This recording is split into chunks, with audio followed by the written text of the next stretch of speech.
ኦ ማይ ጋድ የኔ ፍቅሮች ዛሬ ደግሞ አመት በዓል መስለው መጥተዋል። ዋው ሁሉም እኮ ነው የሚያምርባቸው በጾሙም ቢሆን ማለት ነው። ዛሬ በቃ ምንድነው ዛሬ ብዬ ነው የተጠራጠርኩት። አመት በዓል ነው እንዴ ነው ያልኩትና ዛሬ ደግሞ የሁለት ቀን የጠፉበት ካሳለኛ ነው። በቃ ደስ የሚል ጊዜ አለ ማለት ነው ዛሬ ምሽት ማለት ነው። ወይኔ አዲስ ነገር አለ። ምንድነው ደግሞ ቀለበት አድርጓል ብሩኬ ላይ ማለት ነው። እረ ብሩኬ ተው እንደዚህ አታጓጓነኛ። ለአንድ ሰዓት እኛ አንችልም በቃ እንጓጓለን እንዴ እኛ አስብልን እንጂ ለኛንም። ለማኛም በጣም ደስ ይላል።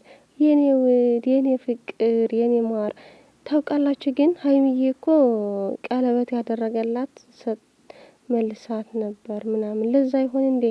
በቃ ለማንኛውም በቃ ቀለበት አለ ዛሬ ምሽት። እኔ ግን ውዶቼ ቀለበት ይሁን ሽምግልና ይሁን ነው አይመስለኝም ለኔ። እኔ ዋናው ነገር እንፈልገው ከነሱ በቃ ፍቅራቸው ነው። በቃ እንኳን ፍቅራቸው የተገላለጡ እንጂ ከዚያ ምንም ነገር የምሬን ነው። ቀለበት ምንም አያጓጓኝም የምሬን ነው። ማለት ቀለበት ይወልቃል ይታሰራል። ዋናው ነገር በልባቸው ያለ ፍቅራቸው ነው። እና አደራ ዛሬ ማለት ነው ቻናላቸው በቃ ከፍ እንዲል አድርጉ። የምሬ ነው። ሌላ ተውትና በቃ እነሱ ለኛ ብዙ ነገር እያጠሩ ያሉ ለኛ ለማስደሰት ብዙ ነገር እየሰሩ ስላሉ ማለት ነው። እኛም እናስደስታቸው ማለት አይከፈልበትም። ዋው በቃ ዛሬ ምሽት ፏ ነው።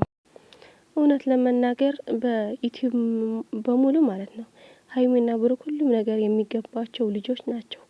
የምሬ ነው። ማለት ብዙ ሰው እያየን ነው አይደል? እነሱ ግን እኛ ለማስደሰት ብዙ ነገር እየሰሩ ነው ያሉትና እኛም እናስደስታቸው። ከዛ በኋላ የሆነ ነገር ስራ ቢጀምሩ ወይም ደግሞ በቃ በፕራንክ ምናምን ሲጀምሩ እኝኝ ከማለት አሁን እናስደስታቸው። የምሬ ነው። እኔ ቻናላችሁ ከ200,000 በላይ ካልታየ ማለት ነው በጣም ይንጨንቀኝ ደግሞ አፍራለሁ። የምሬ ነው።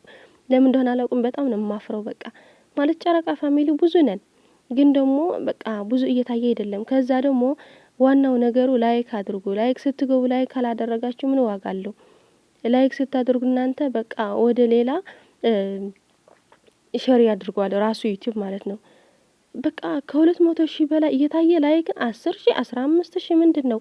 ምን አለበት ሌላ ይቀር 50,000 ላይክ ብታደርጉት። እኔ በጣም እየመረረ ያለው በዚህ ነገር ነው። እንዴት እንደምናገር አላውቅም። የምር እነሱ ቢናገሩ ደስ ይለኝ ነበር፣ ግን አይናገሩም። ለምን ብለው? እነሱም እኮ ስራቸውን የሚሰሩ እንጂ እንደዚህ አድርጉ ለማለት ከባድ ነውና እኛ ራሳችን አስበን እናድርግላቸው። በቃ ዝም ብለው እንወዳቸዋለን ማለት ምን ዋጋ አለው?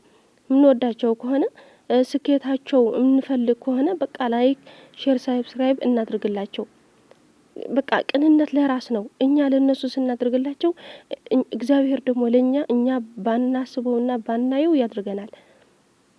በቃ እኛ ለሌላ ሰው ስናስብ እግዚአብሔር ላይ ያስበለናል።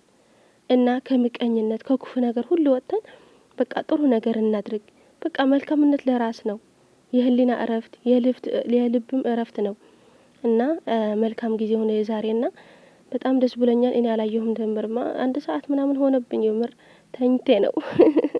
ምን ማድረግ አይቻልምና መልካም ጊዜ መልካም ቀን ይሁን የዛሬ ምሽት። እወዳችኋለሁ። እኔንም